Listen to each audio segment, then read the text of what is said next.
Isso aí, nós estamos já ao vivo aqui pela Tocantins TV no nosso TO Podcast. Desde já quero agradecer ao papai querido por mais um podcast. Estamos aqui mais uma vez seguindo em frente, não podemos parar, temos que avançar, com certeza.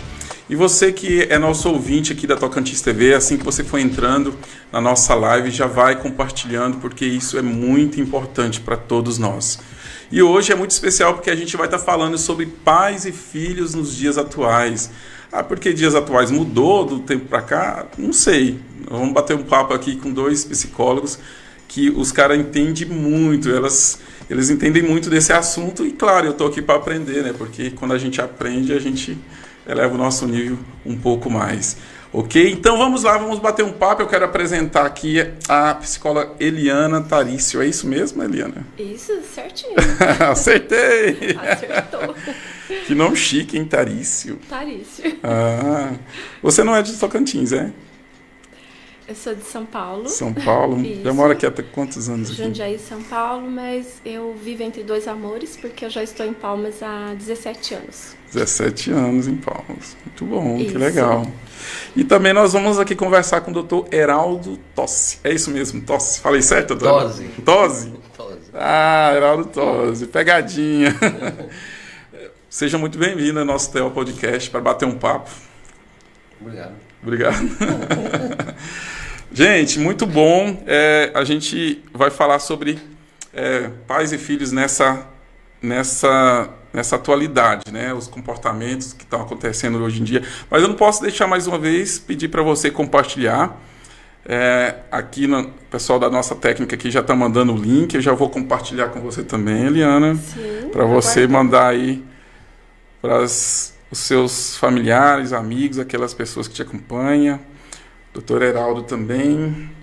Eu vou também compartilhar aqui. Claro que o digital é assim, a gente vai compartilhando. E com certeza, eu tenho falado aqui, quando chega o link lá, as pessoas só clicam e já começam a assistir. Então fica muito mais fácil. Tocantins TV aqui, Gleidson, Denis Kisner, família, tamo junto.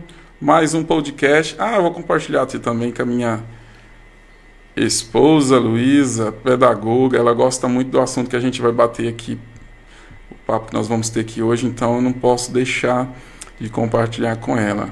E se você quiser fazer perguntas também, claro que você pode fazer aqui pelo nosso chat aqui da TV Tocantins, da Tocantins TV. Você entra aí na Tocantins TV e vai já falando, né? Vai mandando aquela pergunta muito jóia para o nosso bate-papo. Então eu gosto desse tempinho aqui justamente porque eu sei que sem esse compartilhamento as coisas não funcionam no digital. Olha só, já tem gente aqui, boa noite. Vamos ver quem está aqui, a Deusanira Martins. Boa noite, Deusanira. Muito obrigado já pela sua participação. Olha só, o pessoal já está entrando aqui e já compartilhando. A TV Tocantins é forte. O Portilho José, boa noite. Estou falando da UTI de São Paulo. Não dá? Falando de Itu, São Paulo. Já falei UTI, já falei errado aqui, mas Itu, São Paulo, conhece? Sim.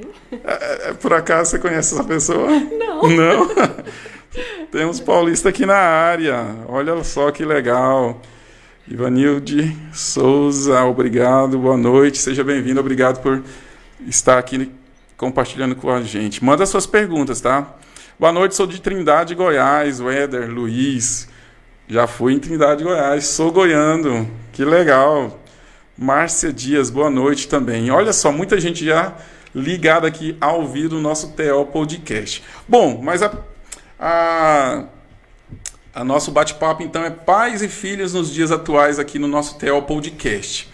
E eu já vou começando aqui conversar com o doutor Heraldo, porque... Ok?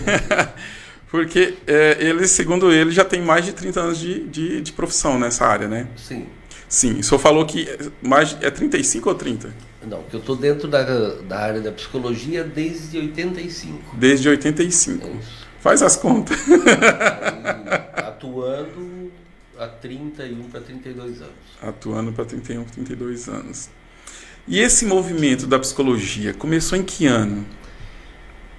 Bom, na realidade a profissão foi regulamentada acho que há 46 anos, né? 46 anos. Eu tive contato com ela. Primeiramente, eu não fui fazer a faculdade de psicologia, eu tomei conhecimento dela dentro do próprio campus. Sim.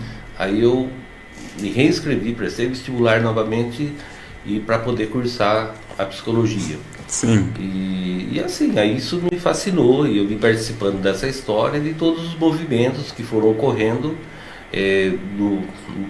do meio dos anos 80 até os dias de hoje. Mas acho que os momentos bastante significativos que ocorreram foi nesse período que a profissão estava realmente se consolidando, né?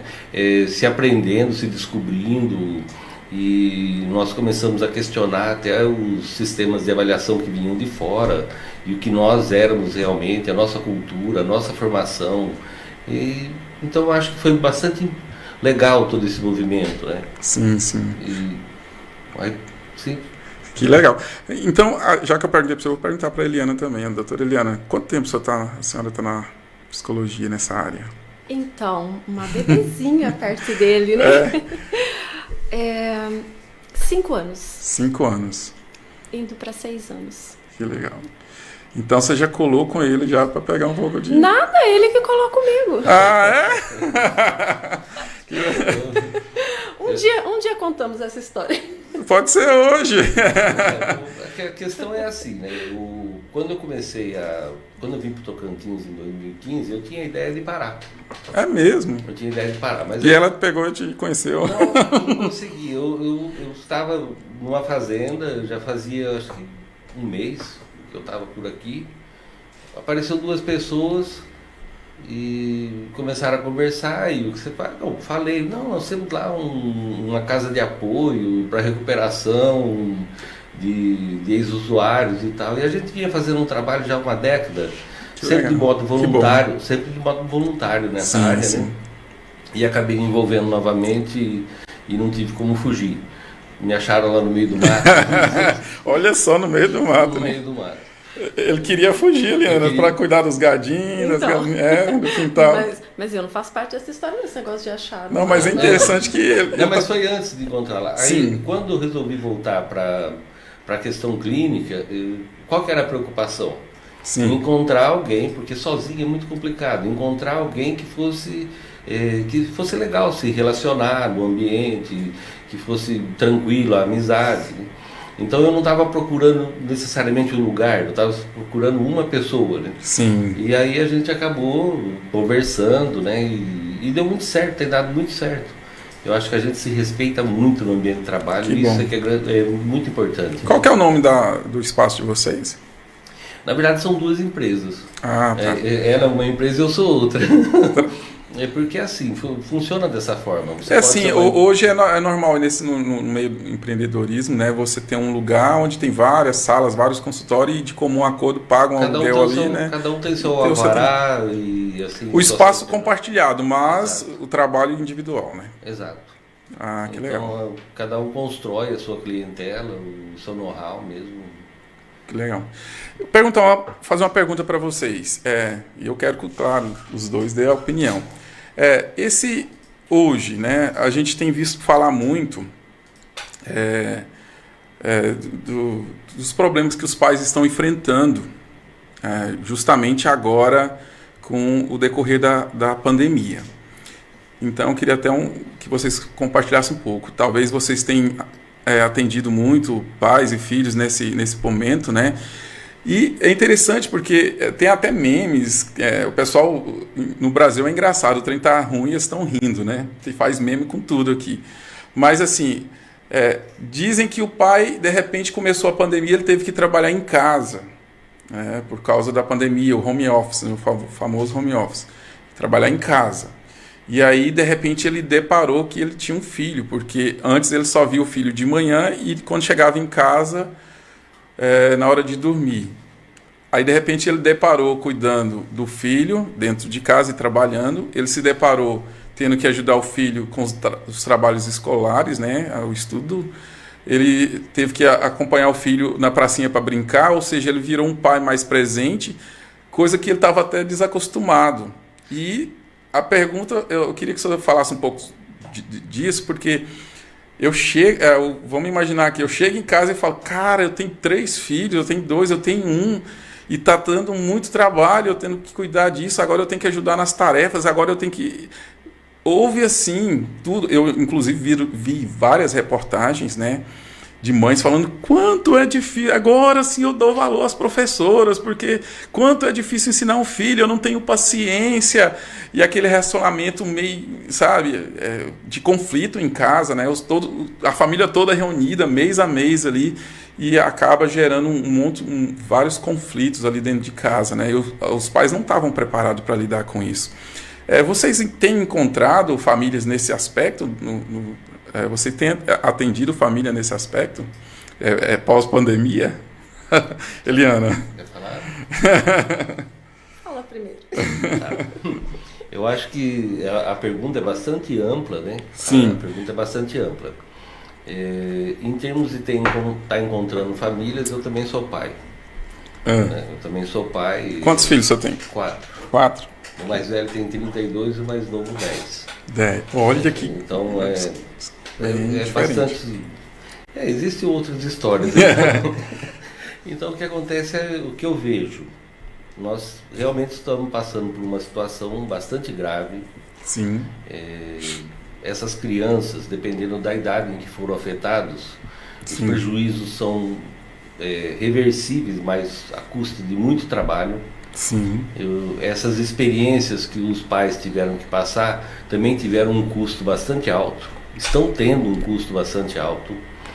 Imagino. Porque qual é a qualidade de tudo isso, né? O que a gente escuta muito, né? Mesmo aqueles que estavam mais preparados, que tinham uma formação mais pedagógica, Sim. Eles também passaram essas dificuldades, porque eles não são professores dos filhos. Não são, e não é fácil ensinar os Sim, filhos. e ser professor do filho do outro, Sim. talvez seja mais tranquilo. Seria mais tranquilo ser professor do filho do outro. Sim, é muito mais tranquilo, muito mais isso, fácil. Aí então se mistura as questões afetivas, as frustrações, meu filho deveria ser assim ou daquele jeito. De repente eu encontro uma realidade totalmente diferente. Então realmente isso se tornou bastante grave. E nós teremos muitas consequências pela frente. Por quê? Tem coisas que a criança tem que ser estimulada num determinado momento da vida. E ele perdeu, não foi um dia, foram praticamente 2 anos. Sim. 2 anos a gente vai e vem, desacostumou, desambientalizou, perdeu socialização. Falar, não, mas ele brinca com os priminhos, com o coleguinha do prédio, mas não é a mesma coisa. Uhum. Então a educação, a escola, o ambiente escolar, ele tem um papel que vai muito além do ensinar a cartilha, vamos dizer assim, né? De um modo grosseiro, a cartilha não, porque é muito mais do que isso, né? Então eu penso que esses pais se depararam com essa realidade e ainda não caiu a ficha, né, do que isso está causando realmente. Né? Então eu tenho por mim que esses atrasos que podem ocorrer no desenvolvimento dessas crianças, que vinha sendo corrigido com as novas propostas da educação, iniciando já mais cedo os aprendizados, eles não são ao acaso. Eles são porque eles vão de encontro a teorias da psicologia mesmo, que apoiam e reforçam que determinadas inteligências têm que ser estimuladas em determinados períodos de desenvolvimento. Sim. Então não é ao acaso que isso tudo ocorre. Agora, quando você perde isso, como que se recupera lá na frente? Então nós teremos que ter trabalhos de estimulação para buscar esse período de atraso, trazer Sim. ele para o tempo real. É possível fazer isso com a criança. Não sei qual vai ser o grau de afetamento, vamos dizer assim, do pré-adolescente, do adolescente, né? Porque a gente está falando em criança como se fosse só os pequenos, né? Aquele que você põe sentadinho na cadeira e ensina.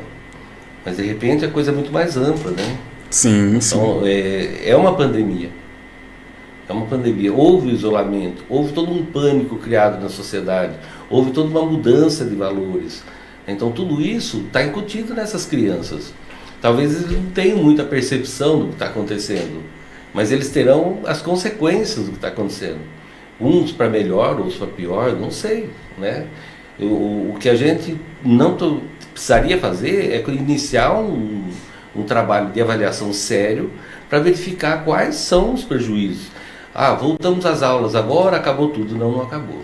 Não acabou. Não, de fato não acabou. Nós estamos começando uma nova fase de compreender tudo o que aconteceu. E um ano de atraso escolar, 1 ano e meio, 2, algo que... Para uma criança que em 10 anos está na pré-adolescência, que entra aos 3 e 4, então 1 ano é grande parte da vida dele, da formação, da estruturação. Sim. Né? Então é muito grave. Eu tiro por mim mesmo. O meu filho ele voltou agora às aulas, agora em agosto, mas tem dia que vai, tem dia que não vai.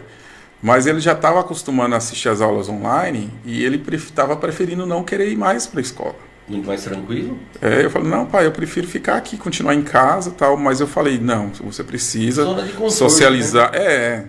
Zona de conforto. Se uma criança perceber, principalmente uma criança que é tímida, por exemplo, que chega na escola, não se dá bem com os colegas, né? Ele vai preferir 1000 vezes ficar em casa. Mas tem essa questão também, talvez, do ser social um com o outro, né? Vai perder um pouco, porque esse distanciamento acaba perdendo um pouco desse ser social com as pessoas, não é mesmo? Não sei se eu posso continuar falando, mas... Pode, a Eliana pode interromper a hora que ela quiser. Claro que é conflituoso falar da questão digital, mas imagina, hoje, qualquer menino, qualquer menina de 5 ou 6 anos, sim, manipula muito bem um celular, e ele, de alguma forma, ele está conectado a algo. Uhum. Agora, o que é esse algo, né? Será que ele não tem que desenvolver essas outras habilidades que a humanidade sempre preservou? É porque nós estamos instituindo novas habilidades, não vamos deixar de fazer. Sim. Eles têm que ter um mundo digital? Tem que ter um mundo digital, faz parte. Mas e o mundo que nos trouxe até aqui? Ele não pode ser desprezível. Nós não podemos romper com todos os valores familiares, tradições, né? Que esse momento está proporcionando uma ruptura de tudo isso. Verdade. Então nós estamos conectando a um outro universo e como se o anterior não fosse importante. Então tudo agora é digital, virtual, né? Eu posso ir para Marte, eu posso ir para a Lua. De repente nós estamos no espaço. Verdade. Está ocorrendo tudo ao mesmo tempo, né? Sim. Então essas origens, essas raízes, eu acho que elas têm algum valor que devem ser preservados, é a nossa história. E a socialização, ela nos traz isso.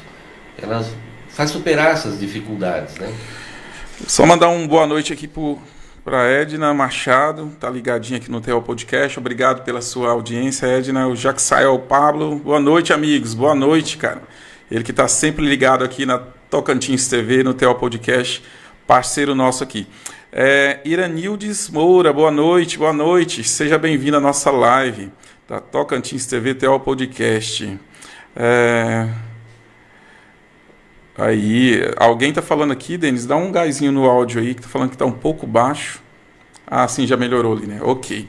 Eliana, você acha que essa pandemia, todo mundo fala dos prós e contras dessa pandemia. Você acha que o pai voltando para casa no home office ali e tendo esse encontro com a criança, que ele passava o dia sem ter, você acha que é bom? Tem o conflito ali de imediato, né? Porque o pai não está sabendo lidar. Mas você acha que essa a longo prazo, a curto prazo, é bom? Ai, meu Deus, eu tenho um filho!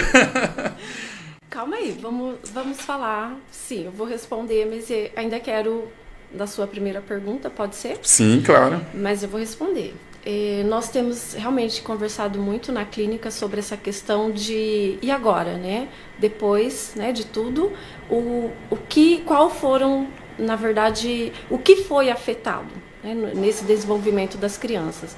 Então, a preocupação é essa, agora nos preparar, né, para receber. Né? Sim. E o Heraldo em clínica, a gente sempre conversando. Eliana, depois que passar tudo isso.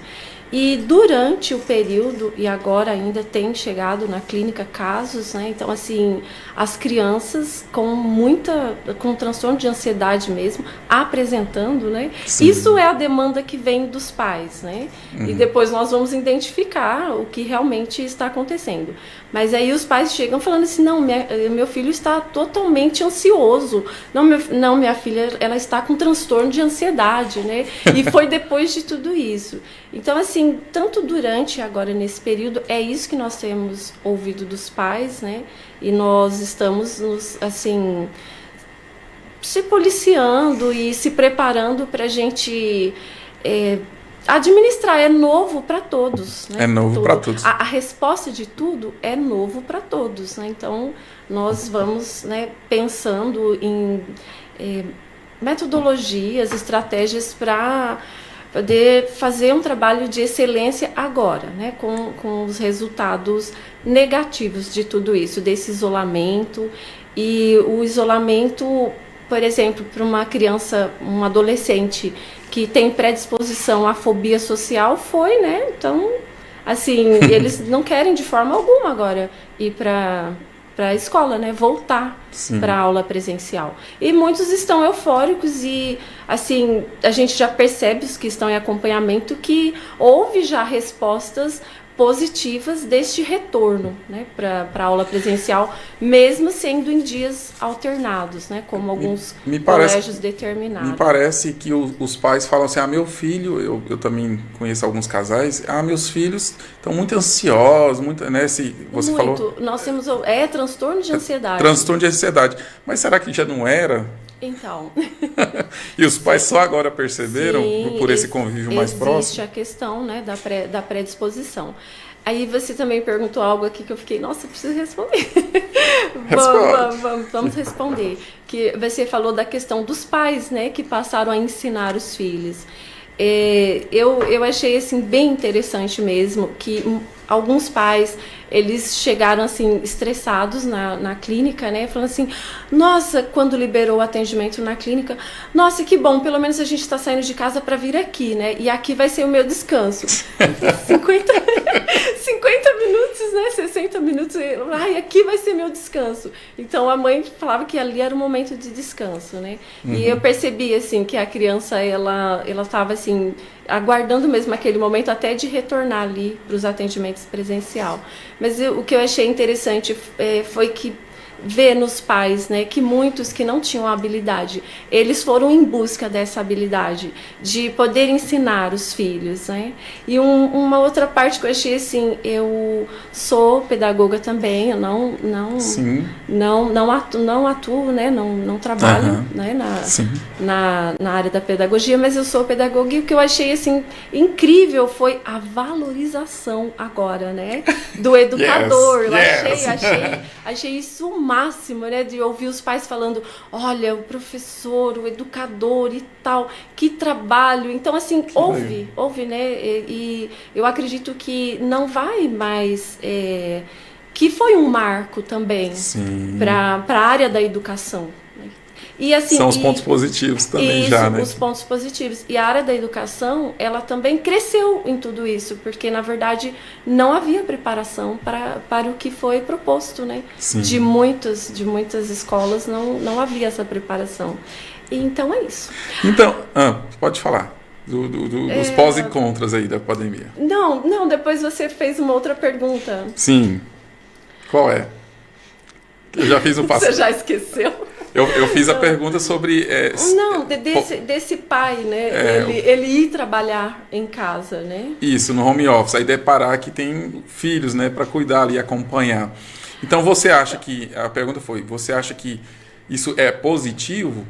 Ou tem os prós e contras da pandemia? Isso é de forma positiva porque o pai está ali com um problema, né? Ele tem que resolver. Tem que ensinar meu filho agora... Ele não está preparado para ensinar, mas tem que ensinar, tem que acompanhar mais de perto. O filho está brincando, quer a atenção dos pais. Né? Até porque, só continuando, porque imagina, você tem um pai que trabalha 8 horas fora. Né? Ele entra às 8 da manhã, sai ao meio-dia, almoça, volta às 14, volta às 18, pega o filho na escola, chega em casa às 19. Ele está cansado, ele quer que o filho vá dormir também para ele descansar. Tem pouco diálogo, né?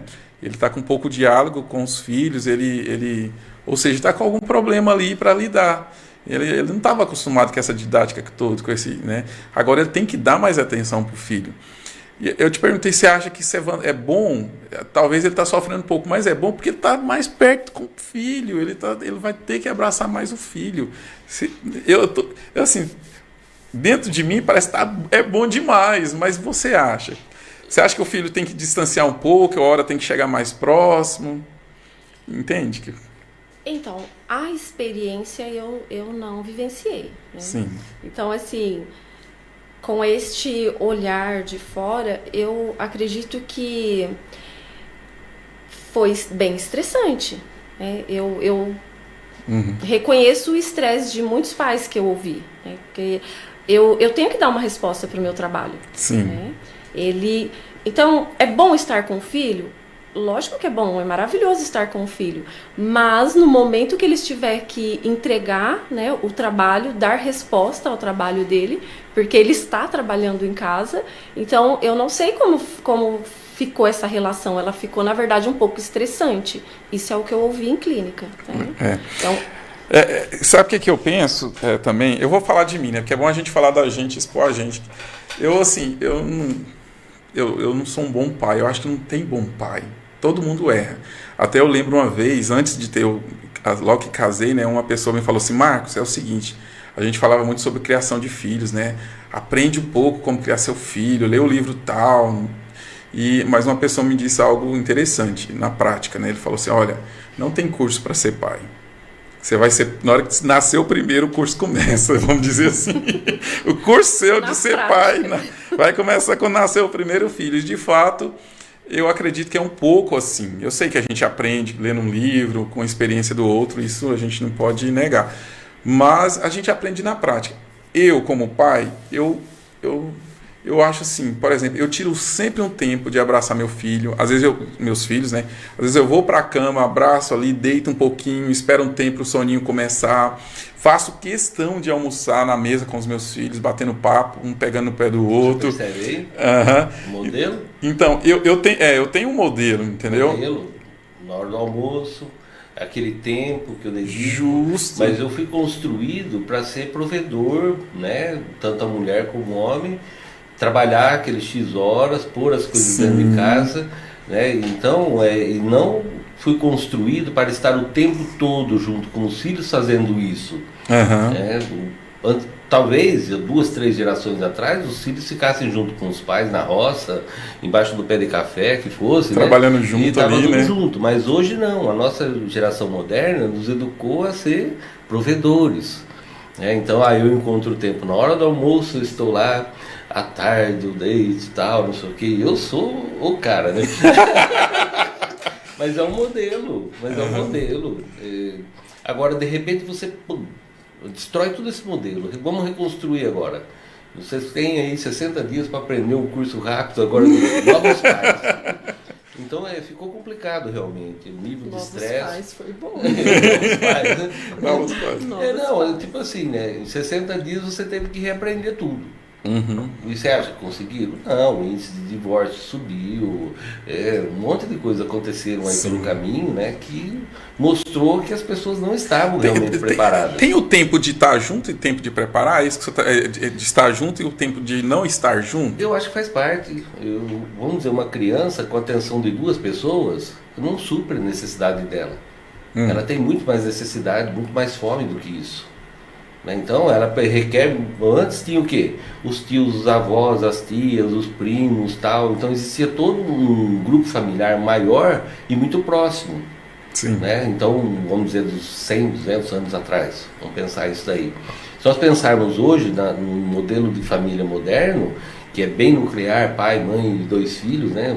Antes era 3, depois 1, né? Então ficou 2, agora um casalzinho, vai ficar bonitinho, né? Então é um modelo bem empregado. Deve ser assim. E esse modelo constitui morar de um modo isolado, num apartamento, e aí nós temos quem? Nós temos a tia da creche, nós temos a merendeira, nós temos a professora, nós temos a babá, nós temos a mulher que faz a faxina. Então nós temos familiares sobressalentes, vamos dizer assim, que nós contratamos serviços de acordo com o que a gente acredita. Ao ponto de chegar, vamos dizer assim, né? Não, eu não quero que conviva com aquele meu parente lá, porque o cara me estressa, né? Então eu vou escolher um serviço, né, mais adequado, e aí eu tenho mais controle das coisas. De repente isso deixa de existir. Entendo. Esse novo modelo, né, esse modelo de família moderna, de repente deixa de existir por um instante. Porque é só um instante. Uhum. Né? O maior prejuízo não estão os pais que forem home office. Não. O maior prejuízo estão para as crianças mesmo. Sim. Eu acho que tiveram que aguentar o pai estressado, né? E pensa bem, né? Eu achava meu pai tão legal quando ele vinha me dar um abraço na hora de dormir, né? Quando ele aparecia na hora do almoço, agora eu tenho que aguentar esse cara chato o dia inteiro, né? Reclamando, bravo. Né? Tem o lado da criança também, né? Eu acho que a gente tem que olhar para os dois prismas, né? Tem sempre, né? Aqui, ó, tem uma pessoa que comentou que é Luísa. Quem será, Luísa? Fomos valorizados, mas ainda com o salário muito baixo. Eita! Pedagoga. Eita, é mesmo? Olha aí, agora um momento ótimo, né? Vamos pedir aumento, né? Sim. Eu acho que se foi valorizado os pais têm que investir, né? Então, melhor um pouco mais. Não pode reclamar do preço. Faz parte. Então, eu queria agora mudando um pouco de raciocínio, porque nós temos os pais enfrentando também aquelas crianças que têm algum tipo de... são especiais em algum grau, né?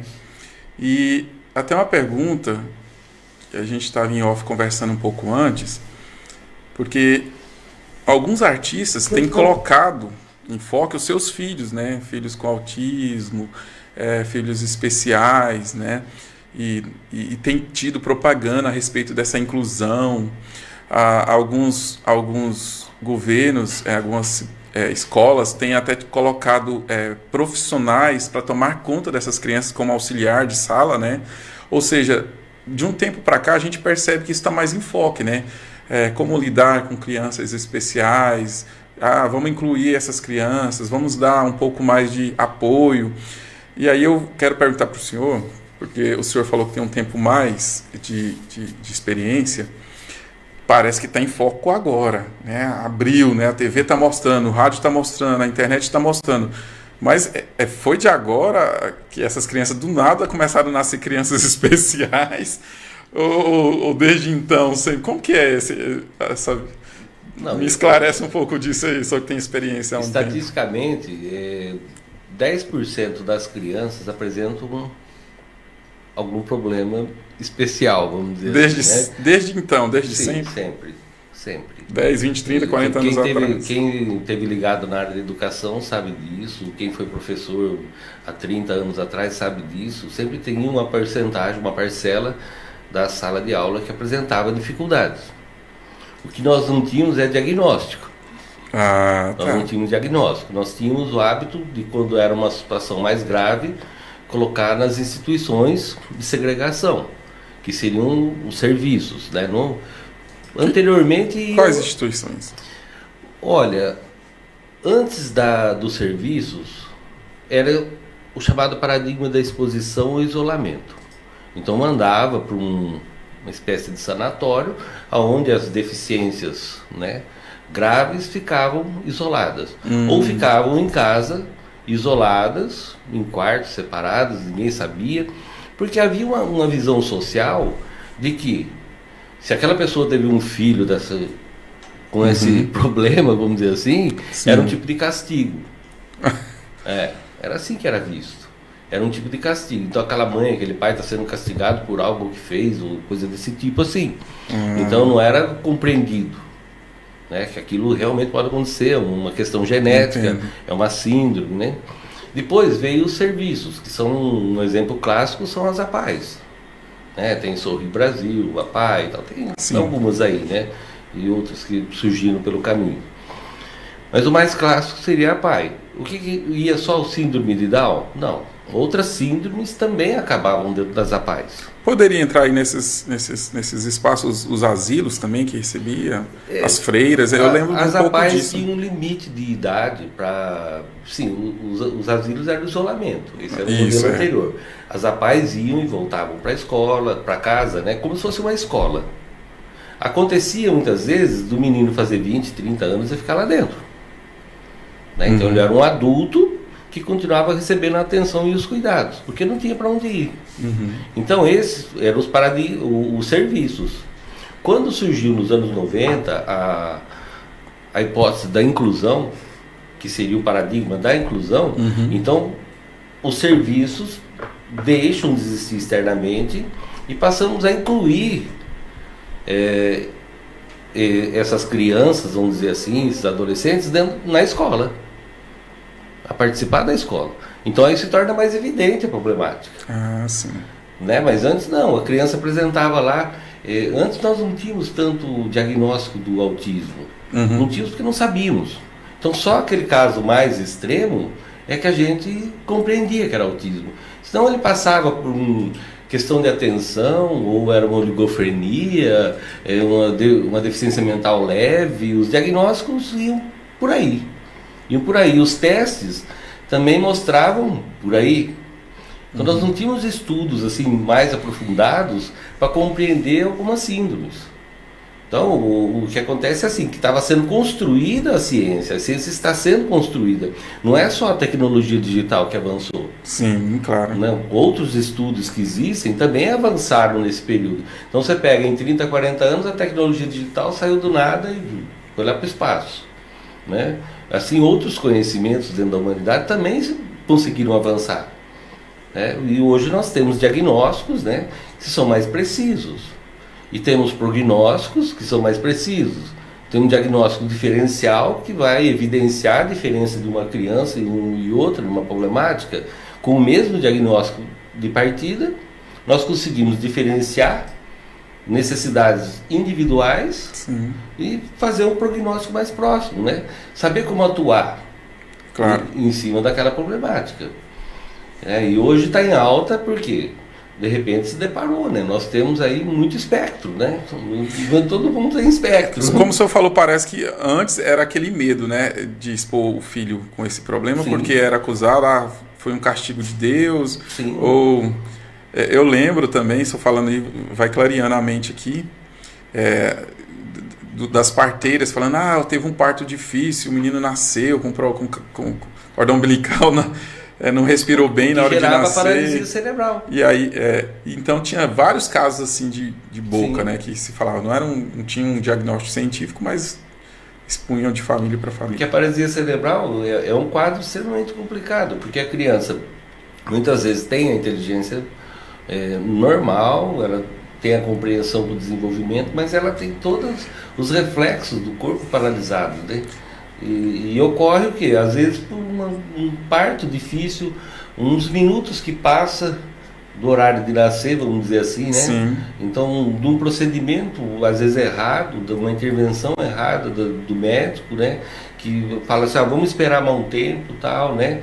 Então isso ocorre muito, né? E sempre ocorreu. E continua acontecendo. Continua acontecendo.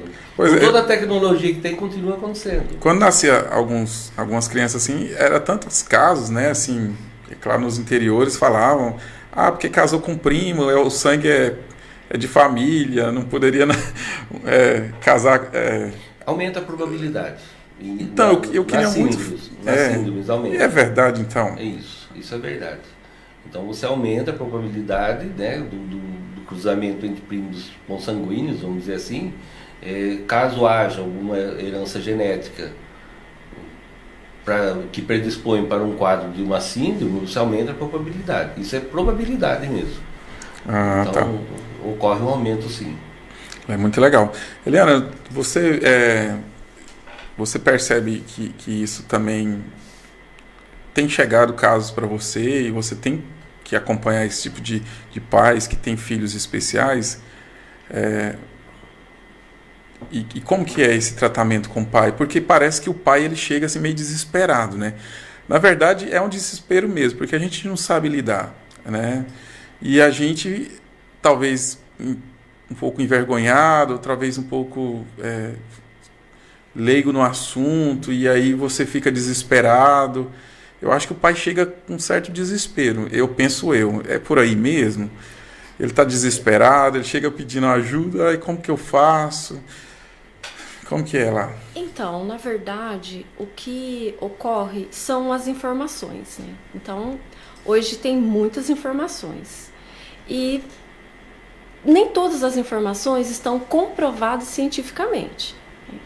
Então, quando entra essa mudança que o Heraldo traz das classificações, né? O DSM-5, ele classificou o TA, né? Que são transtornos do espectro autista, e então colocou eles em níveis, né? Então, o nível leve, moderado e o grave. E isso, assim, tem muita leitura sobre isso, tudo. Então, aí, os pais, né, a orientação é que vai ser feita a avaliação. Então, quando a criança chega diagnosticado, então é mais fácil, os pais não estão tão perdidos. A questão é quando os pais eles estão com uma percepção. Eu sempre falo, quando chega na clínica, eles trazem a demanda, conta toda a história, né, tudo. E eu sempre pergunto, mas e a sua percepção? Porque nós, pais, nós sabemos, né, se tem alguma coisa assim fugindo, né, do que a gente chama, que está indo para a normalidade, os pais eles começam a perceber, né? Então muitos não querem perceber, né? Tem medo de fato a criança vir a ser diagnosticada, né? Então fica com medo, com receio, mas muitos eles falam, né, da percepção. Então quando não chegam com o diagnóstico, falam da percepção. Então aí nós temos que procurar levantar esse diagnóstico. Não é só o psicólogo que vai fazer esse trabalho. Eu ia te perguntar isso, estava doido para perguntar isso. Como que é até chegar nesse diagnóstico? Porque você é psicólogo, mas tem o psicopedagogo, né? Às vezes começa lá na escola, o professor equipe, identificando. Isso. Como que então, Você sabe assim, para levantar esse diagnóstico, então vai ser com a equipe multiprofissional, né? Multidisciplinar. Então, vai ser uma equipe. Então, o psicólogo vai ter o laudo dele, o psicopedagogo, o fonoaudiólogo, então, e outros profissionais que for necessário, sim. Porque, no caso, o nível leve não afeta a linguagem, a fala. O moderado e o grave, então, já pode ocorrer essa alteração, né, de gravidade mesmo. Sim. Então, com esses laudos, né, então é direcionado ao médico neurologista. Então, aí fecha o diagnóstico. E aí já com essa resposta. Então, né, o pai hoje que tá percebendo que o filho ele tem que passar pelo psicólogo, ele tem que passar pelo fonoaudiólogo, que mais? Me perdi. Psicopedagogo, neurologista também. Médico neurologista. O que ocorre é assim, né? No modo que ela está falando, quando ela diz equipe multidisciplinar trabalhando junto. Sim. Isso. Até chegar a esse grau, até entendi agora, isso. Normalmente ocorre como você está dizendo. É um e outro, vai se somando e os pais chegam com as avaliações. Meu Deus. Eu tenho as avaliações aqui. É tipo o cara vai fazer uma cirurgia, ele tem que passar pelo clínico geral, tirar uma tomografia. Assim, nós temos que ter um serviço já apropriado para esse tipo de trabalho. Instalado com essa equipe, nós temos que ter isso, trabalhando juntos, esse seria o ideal. Mas quem não tem o ideal, faz como tem. Então os pais começam a procurar, a escola anuncia, indica, procura um psicólogo, vai no psicólogo, o psicólogo fala assim, olha, vai precisar disso, tal, aí vai juntando, né? Eu ia dar a palavra do Frankenstein, né? Mas é um diagnóstico que ele não foi assim, sentado numa equipe como estamos aqui agora, sendo discutido e construído em aspectos, né? A questão do diferencial. Porque assim, o menino chegou, ele tem o diagnóstico, vamos dizer assim, moderado, que ela está dizendo. Então esse é o primeiro lance, moderado. E agora, qual é o diferencial? O que esse indivíduo precisa para que ele possa evoluir? Então é esse indivíduo, é o único. Não tem dois indivíduos. Então, a esse diferencial é que eu acho que aí muitas vezes peca e que precisaria ser melhor aplicado para que a gente soubesse exatamente como atuar. Agora, a atuação individual, não, é equipe também. Então, Heraldo, e até o que nós temos conversado, né, ultimamente. Pode chegar mais para... Até o que nós temos conversado ultimamente dessa questão de compartilhar essas informações, e porque assim vem muita coisa, por exemplo, existe a subjetividade, nós somos únicos, né? Então não tem como, às vezes chega um diagnóstico, então os pais aí tem essa questão. Os pais, por causa das informações que eles vão pegando aleatoriamente, eles vêm com a ideia de que então o filho está diagnosticado, então o filho ele vai apresentar tudo que um apresenta, o outro caso também vai apresentar. Não é assim, por causa das diferenças. Então tem casos que está diagnosticado, mas não vai ter afetado a área da fala, por exemplo, ou um mito, né? Vamos falar desse mito por exemplo, que todo autismo leve, né, que é o síndrome de Asperger, que eles são superdotados, né? Com a inteligência... tem Elon Musk agora, né? Pois é. Então, nem todos, né? Então, tem sim os que têm as habilidades, né? Muita habilidade em determinada área, mas nem todos. Pergunta para você aqui, Eliana. Qual a diferença entre dificuldade de aprendizagem e transtorno? Tem diferença? Dificuldade de aprendizagem e transtorno. Será que ela está perguntando...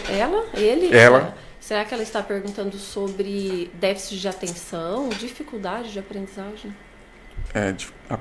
Talvez a criança tenha dificuldade de aprender, né, algo, mas seria por causa que ela tem um transtorno? Seria isso? Não. Fala aí, doutor. Não, assim, necessariamente uma dificuldade de aprendizagem não precisa ter um transtorno. Mas com certeza, quase todos os transtornos vão trazer dificuldade de aprendizagem. É outra. Agora, eu tenho dificuldade de aprender algumas coisas. Mas você não é doido, não, né? Não, porque assim, a dificuldade pode ser ter pulado uma etapa de aprendizagem, por ter não sedimentado, vamos dizer assim, as habilidades da pré-alfabetização, do pré-aprendizado. Talvez alguma falha ocorreu ali, pode gerar uma dificuldade. Sim. Não tem nada a ver com síndrome, nem com transtorno. Né? Ocorreu uma falha no processo de construção dos significados, vamos dizer, se vai não entrar em termos técnicos de linhas psicológicas, né? Mas na construção desses significados, e não houve a estimulação adequada ou das áreas neurais que ele precisaria ter. Então isso pode ter ocorrido por vários problemas, né, durante o percurso de desenvolvimento da criança. Então a dificuldade de aprendizagem, ela pode ter um cunho de nossa falha. Sim, entendo. Agora ele pode ter uma dificuldade de aprendizagem porque ele traz lá um desenvolvimento do coeficiente do inteligente limitado. Pode ter, mas ele vai aprender. E tem que saber também essa área, né? É uma dificuldade de aprendizagem geral ou é em específico de uma matéria, de um conhecimento? Como que é essa dificuldade, né? Deixa eu perguntar outra, continuando aqui, mas perguntando, uma criança que está do zero, dizem isso, né? Eu queria saber de vocês, do 0 aos 7 anos, dizem que ela tem como se diz aí hoje no digital, ela está com o HD limpo. As informações que ela adquire do 0 aos 7 anos, de fato, é a que consolida ela para o futuro, quando ela atingir uma idade adulta. Os 7 primeiros anos, talvez a pergunta seja, os 7 primeiros anos é primordial, porque falam de o tempo que a mãe passa amamentando, os 7 anos o passo que está mais próximo dos pais. É isso que eu estou chamando de construção de significados. O que acontece? Se você está falando que dar o seio, né, é só dar o seio, é só leite? Não é. É muito mais. É a totalidade de uma mãe interagindo, se somando com a criança. Sim. Então, transferindo todos os sentimentos, emoções, construindo na criança. Então, o que isso está fazendo? Isso está estimulando a rede neural, vamos dizer assim, né? Sim. O software. Está estimulando a rede neural, preparando a rede neural. Então, não são informações que elas adquirirão até os 7 anos. Porque as informações você vai adquirir a vida toda. E sim são a capacitação dos hard, já que você gostou do legal. Isso, a capacitação neural que você está preparando. Então, vamos dizer assim, você pega uma criança de 4 anos, Sim. você estimula ela a tocar um bumbinho, um soprinho, não sei o que, a música. Então, você está estimulando uma área específica neural, preparando ela para o futuro. Ah, ele vai ser músico? Não, mas ele vai ter essa percepção, a sensibilidade de ouvir a música, ele vai ter uma série de outras coisas, podendo usar, inclusive, para substituir a frontal. Né? Podendo usar. Caso ele necessite, ele perca parte dela, ele pode usar a área estimulada pela música. Isso é provado. Sim. Isso é provado cientificamente. Então, o que acontece? Nós estamos, então, trabalhando com a estimulação e o desenvolvimento da rede neural. Os neuropsicólogos podem falar muito melhor do que eu, né? Que é neuropsicólogo. Assim, mas essa estimulação é que vai preparar para esse aprendizado. Sim. Então é nesse campo aí realmente que é a predisposição da aprendizagem. Então a conceituação, a construção cognitiva desses conceitos, Sim. então, que são a base do que ele vai aprender futuramente, das informações que ele vai poder acumular dentro dessa rede. Legal, interessante. Eliana, a gente falou em off sobre essa questão da terapia familiar sistemática. Como que funciona isso? Na verdade... É pós-diagnóstico, vamos dizer assim? Você já tem uma leitura e você vai começar com o pai e a mãe um tratamento, uma terapia, é isso? O acompanhamento da criança, então, desde o infantil, né? Então, desde o início, os pais, eles estão presentes. Né? Sim. Eles estão presentes e, então, ocorre essa orientação. Então, a criança tem o tempo que ela fica em sessão, em acompanhamento, né? Ali na ludoterapia. E depois, tudo que é observado, tudo que ocorre na sessão, então depois os pais, eles têm participação, assim, entregue, é devolvido, né? Nós chamamos de devolutiva. Então é devolvido ali para eles. E nesse momento, eles também começam a entender onde eles estão, onde eles podem estar... digamos, melhorar, não sei se eu usaria essa palavra, mas assim, eles são orientados, assim, olha, vou dar um exemplo bem simples. Sim. Os pais que têm aquela proteção excessiva, entendeu? Protege demais. Então, o que esse pai causa nessa criança? Insegurança. Até falamos um pouco sobre isso hoje.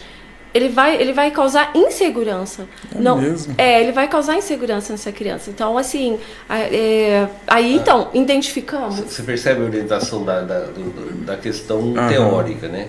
Vamos supor, eu transmito ao outro que não confio nele. Por isso eu tenho excesso de zelo sobre ele. Então, ele ficou muito preocupado. No outro, há uma construção... para se equilibrar. Então, mas por que todo mundo me protege o tempo todo? Ninguém acredita em mim. Eu sei que eu posso subir, ninguém me deixa subir. Eu sei que eu posso pular, ninguém me deixa pular. Né? Então, não acredito em mim. Aí eu me torno inseguro. Né? Então, nós estamos falando de crianças em desenvolvimento. Né? E às vezes a preocupação excessiva, como ela está dizendo, de um pai, impede que a criança faça seus arranhões, né? E essa preocupação, abrindo parênteses, essa preocupação, mesmo com a criança, ela sendo uma criança com algum tipo de síndrome, algum tipo de especial de alguma coisa, assim, porque, por exemplo, vocês falando aqui, me lembrei, um caso... Há um agravante, né? É um caso em Goiânia de um casal que tinha uma criança com um certo nível, eu não sei qual que era o nível dele, mas me falaram que foi aconselhado a eles, porque ele, mesmo tendo um certo tipo de nível, de sendo especial, ele conseguia pegar o ônibus sozinho, ele conseguia jogar bola, ele conseguiria ir para a escola só, que ele não ia se perder na rua. Então foi aconselhado, deixa seu filho fazer que ele dá conta. Né? Ele não é... Autonomia, né? E aí... Muito interessante isso aí. Então, e aí nós vamos conversando dessa forma, né? Para que não venham ocorrer maiores prejuízos na vida, né? No desenvolvimento da criança. Cara, e um caso muito... Só tocou um pouco nesse assunto, mas o divórcio afeta muito, né? Eu sou suspeito. Eu começo com a Eliana, então. Dois. Mas assim, eu sei que tudo é questão de faixa etária de idade, principalmente com os novinhos, né? O casal teve um filho, o menino tem 3 anos, 4, 5, 7 anos de idade, né? Aquela faixa etária que eu até estava perguntando, dos 7 anos. Aconteceu uma separação. É muito doído, gente.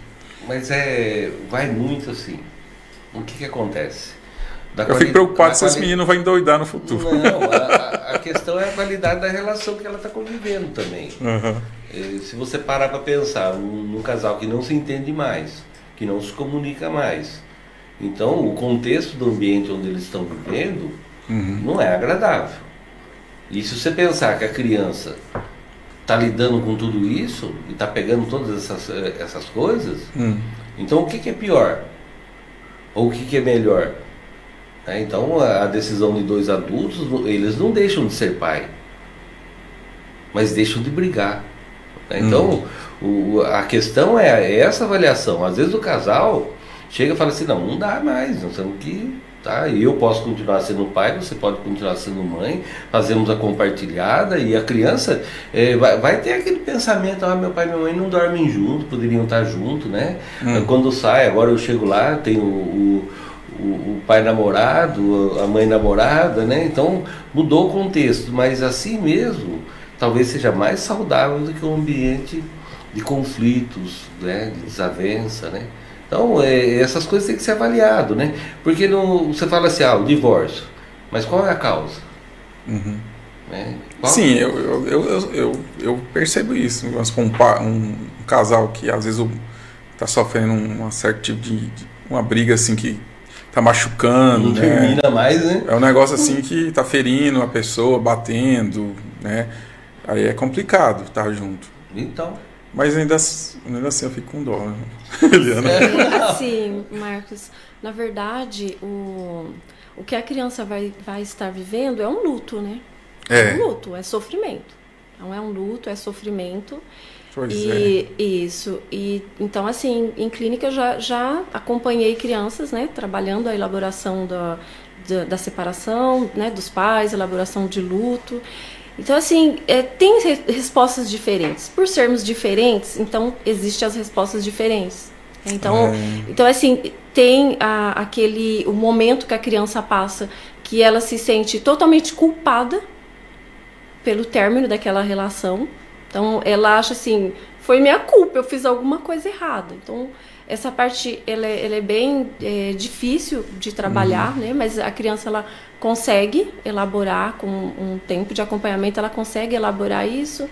E já acompanhei crianças também que a mãe estava, assim, desesperada, né? Muito preocupada, na faixa etária, assim, de 6, 7 anos. E a criança, ela chegava na sessão e falava assim, está tudo tranquilo. Eu já falei para minha mãe que está tudo tranquilo, eu entendi a situação, eu entendi, eles não estão se dando bem, eles estão se ferindo, então, sabe, aí você fica assim, né? Aposto que essa criança era menina, do sexo feminino. Uma garotinha, isso. Elas voam, gente. Isso, uma garotinha. Então, assim... Eu acho que as meninas sempre entendem mais do que os homens. E essa questão, Marcos, ela até vem também de tradições, né? Ela vem também de que, assim... Claro que a família é importante, com certeza, e se que o belo, né, seria muito viável que os filhos pudessem sim, né, crescer junto ali, com a família estruturada, mas o filho também, dentro de uma família totalmente desestruturada e onde ela está vendo o tempo todo agressões, né, agressões físicas, agressões verbais, então também não é saudável, né? Então tem essa questão. Claro que que o sonho, né, é a família unida, perfeita, né, e que todos fiquem saudáveis dentro deste ambiente. A compartilhada, como o senhor falou, é bom quando o pai tem os pais, né, tem esse cuidado, né? Eu vou lá, vou cuidar do filho hoje, amanhã você, ou essa semana, ou esse final de semana.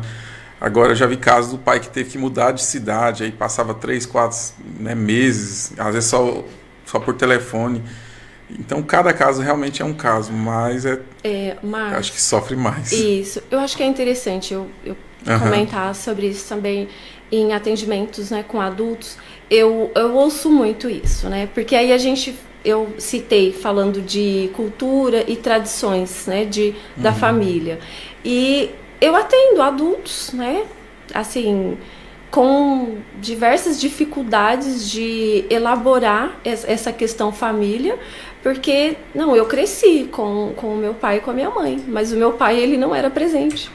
Olha só. Então, existe essa questão, a família está ali, né, a estrutura montada ali, né, e aparentemente perfeita, né? Sim. Mas não é. Então, nem sempre, né? Nem sempre. Existe a mãe que está aparentemente presente, mas ausente, e o pai também, presente, ausente. Gente, vamos procurar ajuda.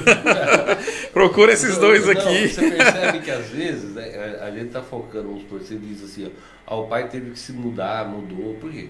Ele não consegue lidar com o fato da separação, não consegue lidar com o fato da nova vida. Então ele procura o quê? Não, se eu for para lá o problema não vai me acompanhar, né? Ele acredita nisso. Sim, então, a necessidade de ser trabalhado. Todos são vítimas. Todos, né? Todos são vítimas. É um processo. É um processo. Gente, mas o papo tá muito bom, tá muito gostoso, tanta dúvida, assim, a gente vai aprendendo tanto com vocês. Gente, procura uma ajuda, procura um profissional que é o melhor, né? A gente não sabe lidar, então vamos nos informar. Não vai só no Google, não, tá? Procura o profissional de fato, porque são tantas áreas, né? Você precisa realmente de alguém que te dê uma direção, te dê um norte, né? E procurar ajuda é sempre o melhor.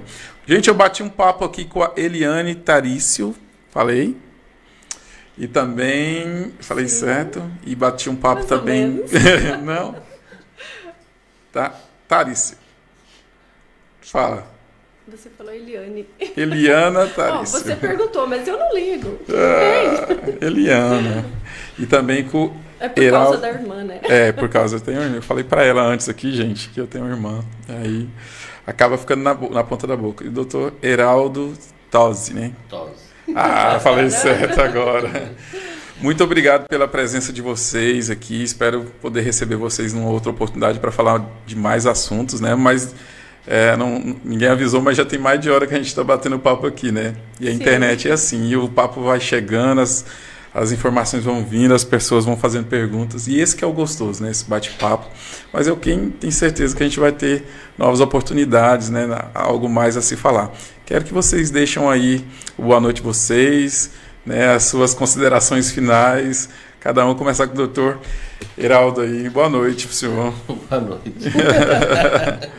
Eu gostei muito de poder estar participando. Eu estava um pouco enferrujado, estou um pouco enferrujado. Tá nada, viu? Tá nada. Foi assim, muito bom, né, Eliana? E assim, né, havendo oportunidade, querendo nos receber, fique à vontade. Com certeza. Eu penso assim, transferir o conhecimento, falar um pouco, esclarecer um pouco, sair um tanto do genérico, Sim. Mostrar que é necessário um olhar individual, né?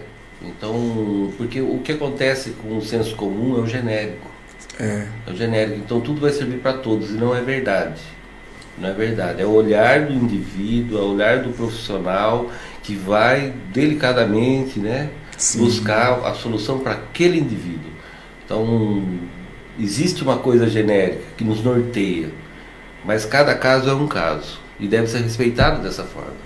Que bom. Então, dizendo isso pela experiência de vida, porque a gente aprende a ser mais humano, né?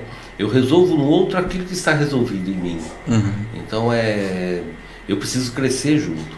Que bom. E o tempo que traz isso, a dedicação, sabe? A delicadeza do olhar é que traz isso. É muito bom ver o senhor conversar. Traz muita paz, muita sabedoria. Homem sábio, né, Eliana?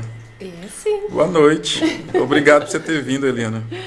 Boa noite, obrigada. Foi um prazer, né, participar, nós estar com vocês e estamos à disposição, né, quando desejar nos convidar, estaremos aqui em equipe.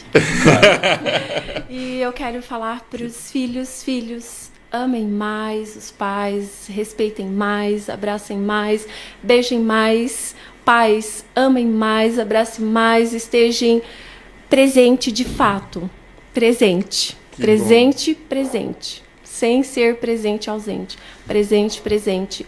O afeto, ele também ajuda no desenvolvimento e nos faz crescer. E com certeza nos sentir valorizados. Que bom.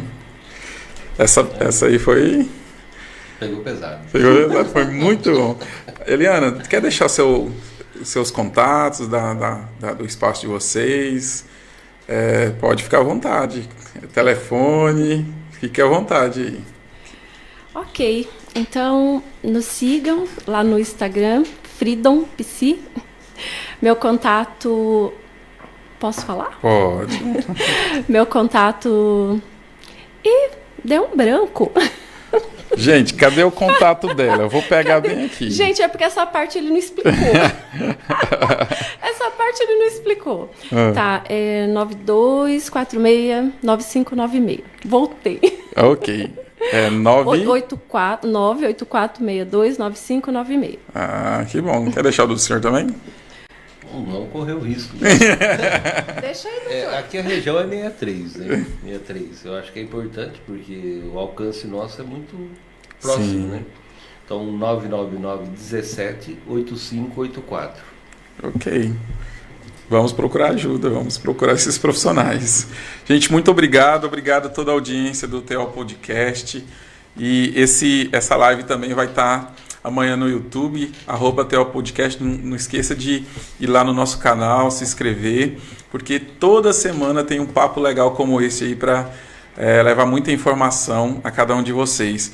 E também não deixe de seguir o @TO Podcast no Instagram, a Tocantins TV também no Instagram, porque esse apoio a gente precisa muito de vocês. Obrigado a todos que acompanharam e tchau, fique com Deus. Obrigado, gente. Obrigada.